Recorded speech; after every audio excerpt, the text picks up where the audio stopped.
আসসালামু আলাইকুম, doctor Humaira Afrin, retina specialist and phaco surgeon. আজকে কথা বলবো রেটিনার কিছু ইমার্জেন্সি সম্পর্কে। যে কিছু কিছু ডিজিজ আছে রেটিনাতে, যেটা আপনাকে সাথে সাথেই ডাক্তারের কাছে আসতে হবে এবং সাথে সাথেই কোনো একটা অ্যাকশন নিতে হবে, আদারওয়াইজ একটা দীর্ঘমেয়াদী জটিলতা আপনার হবে। তো সেগুলি কি? 1 নম্বর যদি আমি বলি, সেটা হচ্ছে রেটিনাল ডিটাচমেন্ট। কোনো কারণে যদি রেটিনা ছিঁড়ে আসে বা আমরা ব্রেক বলি, যে রেটিনায় কোনো ছিদ্র কিংবা ভাঙা জায়গা এরকম যদি হয়, তাহলে আপনি হঠাৎ করে ঝাপসা দেখবেন, চোখের সামনে মনে হবে যে একটা পর্দা দুলছে, এরকম হতে পারে। এইটা সাধারণত ট্রমা আঘাতে হয়, অথবা যারা দীর্ঘদিন মাইনাস পাওয়ারের চশমা পরে তাদেরও হয়। তো যে কোনো কারণেই হোক, যদি রেটিনাল ডিটাচমেন্ট হয়, তাহলে আপনাকে সাথে সাথে একজন রেটিনা স্পেশালিস্টের কাছে আসতে হবে এবং ইন্টারভেনশনে যেতে হবে। অপারেশন লাগতে পারে এবং সেটা খুব তাড়াতাড়ি সময়ের মধ্যে আপনি করবেন।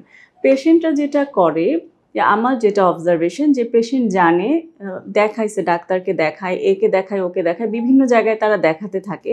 এবং আমি কিছু কিছু পেশেন্ট পেয়েছি যে 3 মাস 6 মাস হয়ে গেছে, তারা বিভিন্ন জায়গায় দেখাচ্ছে, তারা জানে যে তার রেটিনা ছিঁড়ে গেছে, সবাই তাকে বলছে যে আপনি অপারেশন করতে হবে, কিন্তু পেশেন্ট দেরি করছে। এই দেরি করাটাতে যেটা হয়, যে যত আপনি দেরি করবেন এই সার্জারিটা করতে, তত আপনার নিরাময়ের সম্ভাবনা কমে যাবে। কেননা রেটিনা যখনই ডিটাচড হয়ে যায়, তখন রেটিনার সেলগুলি নষ্ট হতে থাকে এবং যত দিন যাবে রেটিনার সেলগুলা কার্যক্ষমতা হারিয়ে ফেলবে এবং অপারেশনের পরেও পুরোপুরি দৃষ্টি ফিরে আসাটা অনেকটা অনিশ্চিত হয়ে যায়। কাজেই আপনার যদি রেটিনাল ডিটাচমেন্ট থাকে, তাহলে আপনি সাথে সাথেই ইন্টারভেনশনে যাবেন। সেকেন্ড, যদি কোনো ইমার্জেন্সির কথা বলি, তাহলে হচ্ছে ভিট্রিয়াস হেমোরেজ। হেমোরেজ মানে রক্তক্ষরণ, আমরা সবাই জানি। তো ভিট্রিয়াস হেমোরেজ মানে হচ্ছে যাদের দীর্ঘদিনের ডায়াবেটিস, তাদের চোখে রক্তক্ষরণ হয়, ডায়াবেটিক রেটিনোপ্যাথি এটাকে বলে। তো এটারই একটা পর্যায় হচ্ছে ভিট্রিয়াস হেমোরেজ। তার মানে ব্লাডটা অনেকখানি ব্লিডিং হয়ে চোখের ভিতরে রেটিনাতে একটা, রেটিনার সামনে একটা জেলির মতো পদার্থ থাকে ভিট্রিয়াস, তার সাথে ইন্টারমিঙ্গলড হয়ে যায়, মিশে যায়। তখন রোগীর চোখটা পুরোপুরি অফ হয়ে যায়, সে কিছুই দেখে না। এবং ওভারনাইট এটা হতে পারে, দেখা যাবে সে রাতে ঘুমালো, সকালবেলা উঠে সে তেমন কিছুই দেখবে না, এরকম হতে পারে। সাধারণত এইসব ক্ষেত্রে রোগীরা তাড়াতাড়ি ডাক্তারের কাছে আসে, কারণ হঠাৎ করে ঘটনাটা ঘটে। এই ক্ষেত্রেও খুব দ্রুত ইন্টারভেনশন নিতে হয়, সাধারণত সার্জারি লাগে। তো আমি বলছি যে এই সার্জারিগুলি আপনারা দেরি করবেন না, খুব বেশি দেরি করলে এর ফলাফলটা খুব ভালো হয় না। 3 নাম্বার আমি যদি বলি, তাহলে হচ্ছে হাইপার টেনশন যাদের থাকে, তাদের চোখে স্ট্রোক হয়।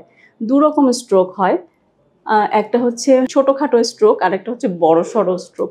ছোট স্ট্রোক হচ্ছে ব্রাঞ্চ রেটিনাল ভেইন অক্লুশন, আর বড় হচ্ছে সেন্ট্রাল রেটিনাল ভেইন অক্লুশন। তো যেটাই হোক, সেটাতে আপনার দৃষ্টিটা ঝাপসা হয়ে যায় এবং এটাতেও খুব দ্রুত ইন্টারভেনশন নিতে হয়। সাধারণত আমরা চোখের ভিতরে ইনজেকশন দিই অথবা লেজার করি, এতেই এই রোগগুলি ভালো হয়ে যায়। কিন্তু আপনারা যদি দেরি করেন, দেরি করলে ফলাফলটা খুব একটা ভালো আসে না।